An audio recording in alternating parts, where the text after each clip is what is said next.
Hello प्यारे बच्चों, I hope आप सब लोग स्वस्थ होंगे, खुश होंगे और अपनी पढ़ाई बहुत ही मेहनत से कर रहे होंगे। जैसा कि हम सब लोग जानते हैं कि JEE main 2022 is just around the corner और हो सकता है कि शायद अगले 10 दिन के अंदर कभी न कभी जेईई की नोटिफिकेशन आ जाए। जेईई की नोटिफिकेशन के अंदर हम लोग ऑब्वियस बात है, एक तो ये देखना चाहेंगे कि किस डेट को पहला अटैम्प्ट होगा और हम ऑब्वियस बात है कि ये भी देखना चाहेंगे कितने अटैम्प्ट्स इस साल करेंगे। खैर ये सब बातें तो एनटीए के हाथ में, हम लोगों के हाथ में तो सिर्फ और सिर्फ पढ़ना और पढ़ाना है। आप लोग अपनी पढ़ाई बहुत ही मेहनत से कर रहे होंगे, खुशी खुशी कर रहे होंगे, अच्छे से सारे के सारी प्रिपरेशन आपकी बढ़िया चल रही होगी। जैसे ही लास्ट के 2-2.5 महीने के आसपास का समय आता है, वैसे ही बच्चे को थोड़ा बहुत जो भी उसकी जो पढ़ाई हल्की फुल्की हफजत थी उसको थोड़ा स्ट्रीमलाइन करना ही पड़ता है अगर उसे स्कोरिंग अच्छी चाहिए तो हमने आपकी सारी की सारी पढ़ाई को एक सिस्टमेटिक एंड देने के लिए कि सिस्टमेटिक तरीके से एक तरह से फिनिश हो जाए, इसके लिए एक कोर्स लेके आए। 60 डेज का ये कोर्स है और इस कोर्स के अंदर हमने पूरे के पूरे सेशन को 25 पार्ट्स में डिवाइड किया है। जैसे फिजिक्स को हम 25 पार्ट्स के अंदर डिवाइड करेंगे और 25 दिन में से 25 पार्ट्स में से पहले पार्ट वाले दिन हम आपको शॉर्ट के अंदर उस चैप्टर की थ्योरी पढ़ाएंगे, अगले दिन उसके क्लास में ही क्वेश्चंस कराएंगे और आपको उसी चैप्टर की डीपीपी देंगे। उस डीपीपी के टेक्स्ट सॉल्यूशन, वीडियो सॉल्यूशन और जूम से डाउट क्लास के साथ आपको डिस्कस कर दिया जाएगा और ऐसे करके 25 पार्ट्स के अंदर आपको सारा का सारा सिलेबस कंप्लीट करा दिया जाएगा। इससे मुझे ऐसा लगता है कि एक रिवाइज करने का एक बहुत ही सिस्टमेटिक तरीका आपको मिल जाएगा। ऑब्वियस बात है कि अगर ये वाला प्रोग्राम अगर आप अटेंड नहीं करते हो तब भी आप रिवाइज तो करोगे। हम लोग आपको एक चैनलाइज तरीके से किस तरह से रिवाइज करना है इसका एक वे आउट दे रहे हैं। काफ़ी सारे बच्चों का जो डाउट था, खास तौर से मैं यूट्यूब पर हमारा जो लास्ट वीडियो आया था चैम्प को लेके, उसमें जो डाउट थे मैंने बेटा उनको लिखे और मुझे सबसे इंपॉर्टेंट डाउट ये लगा कि कुछ बच्चे ये पूछ रहे थे कि सर मेरे लिए चैम्प यूज़फुल है या नहीं है। कि बच्चा तो ये जानना चाहता है ना कि सर आपने बैच स्टार्ट किया वो अच्छी बात है, लेकिन क्या इसको यूज़ करके मेरे नंबर बढ़ भी सकते हैं या नहीं बढ़ सकते। तो अलग अलग बच्चों की अलग अलग क्वेरीज थी कि सर मेरी इतनी प्रिपरेशन हो चुकी है, मैं यहाँ पर स्टैंड करता हूँ, मेरे लिए चैम्प यूज़फुल है भी या नहीं है, आप सही से बता दो इस स्टेज पर ना। इस स्टेज मतलब 15 दिसंबर से जो चैम्प स्टार्ट हो रहा है वो मेरे लिए यूज़फुल है या नहीं, ये बच्चों का मोस्टली सवाल था। मैं इस वीडियो के थ्रू सिर्फ और सिर्फ बताना चाहता हूँ कि 15 दिसंबर से जो चैम्प बैच स्टार्ट हो रहा है, जो अगले 60 दिन तक चलेगा और लगभग 12 फेब के आसपास जाके वो ख़त्म होगा, पूरा होगा। ये जो सारा का सारा कोर्स है ये किस किस बच्चे के लिए यूज़फुल है और किस किस बच्चे की रैंक को अच्छे तरीके से इम्प्रूव कर सकता है। तो चलिए मैं इस मुद्दे पे आता हूँ। सबसे पहले अच्छा मैं एक बात क्लियर कर दूँ कि बैच 12 फेब को कंप्लीट नहीं होगा, बैच तो जेईई एडवांस 2022 को ख़त्म होगा। सिर्फ और सिर्फ सिलेबस जो है वो 12 फेब को कंप्लीट होगा। उसके बाद आपकी टेस्टिंग वगैरह लगातार चलती रहेगी, डाउट क्लासेस वगैरह आपकी चलती रहेगी। और भी हमें लगा कि हाँ अटैम्प्ट 1 और अटैम्प्ट 2 के बीच में हमें कुछ आपको एक्स्ट्रा कराना चाहिए तो वो भी हम उस दौरान कराएंगे। तो ये जो आपको और हमारा साथ है ये तो आप मान के चलें कि आपकी काउंसलिंग तक रहेगा, ठीक है। ऐसा भी नहीं कि सिर्फ जेईई एडवांस 2022 तक रहेगा, आपकी काउंसलिंग तक हमारा साथ बना रहेगा, ठीक है। तो ये मत मान के चलना कि अच्छा सर 12 फेब को टाटा बाय बोल दोगे, नहीं ऐसा नहीं, ठीक है। आपका पूरा रिजल्ट लेके रहेंगे, ठीक है। तो चलिए सबसे पहले किस किस बच्चे के लिए यूज़फुल है इस बात को डिस्कस करते हैं। क्लास 12th का जो बच्चा है और जो कंप्लीशन ऑफ द सिलेबस पे है कि हाँ भाई वो लगभग क्लास 12th का 60% के आसपास सिलेबस निपटा चुका है। क्लास 11 तो उसकी पूरी है और क्लास 12th का भी वो कम से कम 60% हिस्सा अगर निपटा चुका है तो उस बच्चे को तो चैम्प ज्वाइन पक्का करना चाहिए। और ख़ास तौर से क्लास 12th का जो बच्चा जिसने 11th पूरी निपटा रखी है और क्लास 12th का 60% के आसपास अगर हिस्सा निपटा रखा हो तो वो बच्चा तो मुझे ऐसा लगता है कि अच्छी खासी रैंक वैसे भी लेकर आ सकता है अगर वो सिस्टमेटिक तरीके से पढ़ाई करे तो उसके लिए तो वर्चुअली जो सारा चैम्प है बेटा, जो ये बैच है लगभग फ्री सा ही है। बिकॉज आई थिंक इसके 2360 रुपये की फ़ीस है, इसमें से जीएसटी काट कर 2000 रुपये आपको वापस रिफंड कर दिए जाएंगे अगर आपके किसी भी अटैम्प्ट के अंदर 98 परसेंटाइल या फिर ज़्यादा है तो कोई बच्चा अगर क्लास 12th के अंदर हो और उसका क्लास 12th का 60% सिलेबस अगर कंप्लीट हो चुका हो तो वो बच्चा चैम्प को ज़रूर ज्वाइन करे। उसकी रैंक काफ़ी अच्छी हो सकती है, वो एक तरह से फिनिश अच्छा कर सकता है अपनी सारी की सारी प्रिपरेशन को, बहुत ही स्ट्रीमलाइंड तरीके से जेईई मेन स्पेसिफिक सारी की सारी पढ़ाई करके वो अपनी रैंक को अच्छा खासा इंप्रूव कर सकता है, ठीक है। क्योंकि हो सकता है कि उसने अभी तक जेईई मेन और एडवांस दोनों के हिसाब से पढ़ाई की हो,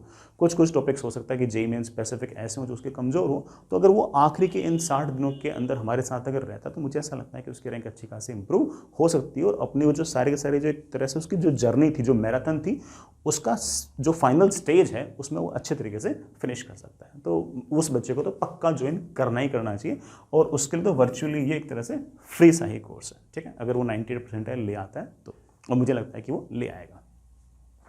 दूसरा, वो ड्रॉपर बच्चा जिसने 11th और 12th क्लास के अंदर जेई की प्रिपरेशन कर रखी है।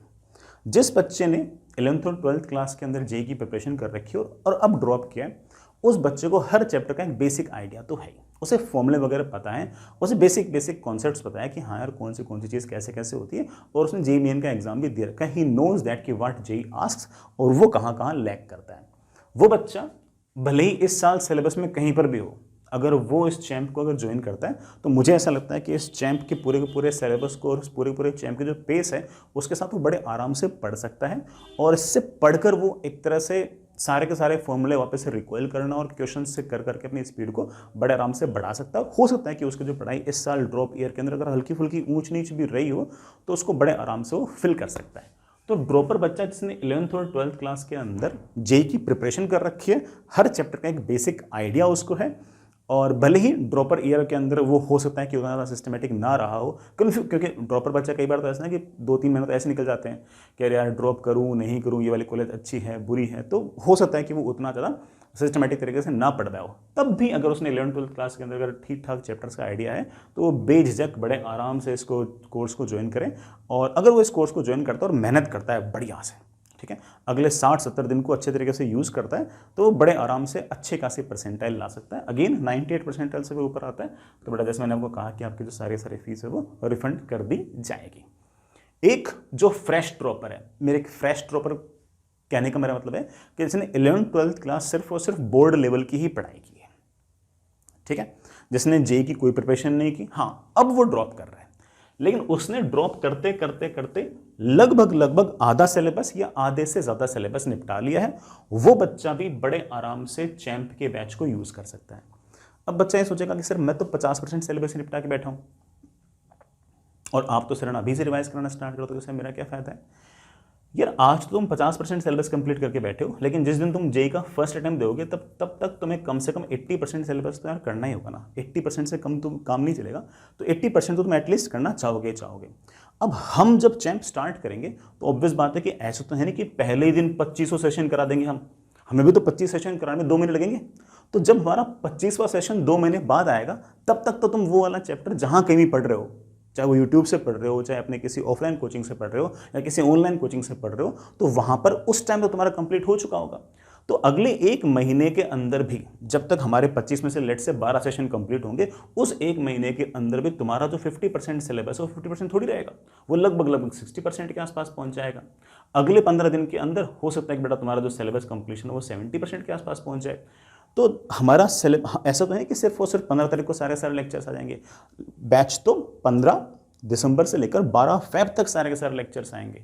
तो 12 फेब तक तो आपका सारा का सारा सिलेबस वैसे भी कंप्लीट होना चाहिए। मतलब अगर आप 80% सिलेबस कंप्लीट करके जाना चाहते हो तो 80% तो होना चाहिए। तो हमारे जो क्लासेस हैं वो तो लगातार 2 महीने तक की है। तो कोई बच्चा अगर मान लो कि पहली बार फ्रेश ड्रॉप कर रहा है और वो सिलेबस कंप्लीशन के आधे पर भी है, तो वो कॉन्फिडेंट रखे कि हाँ वो बड़े आराम से हमारे साथ साथ रिवाइज कर सकता है। बाकी वो कोर्स साइड में निपटाता जाए और हमारे इस चैंप को वो जस्ट एक रिविजन टूल की तरह यूज़ करता जाए। लेक्चर्स उसके पास हमेशा के लिए पड़े रहेंगे। ये जो लेक्चर्स हैं ये मत मान के चलना कि सिर्फ और सिर्फ 12 फेब तक आपके पास पड़े होंगे। ये लेक्चर्स आपके पास जेई एडवांस का एग्जाम जिस दिन आप देने जाओगे तब तक आपके पास पड़े रहेंगे।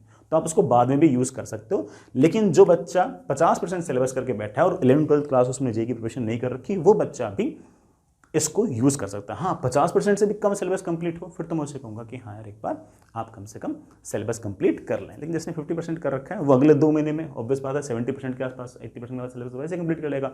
तब तक वो हमारे वाले लेक्चर्स भी साथ साथ बनते रहेंगे, तो बड़े आराम से उसके थ्रू रिवाइज कर सकता है। ठीक है, एक वो बच्चा जो सेकेंड टाइम ड्रॉपर है।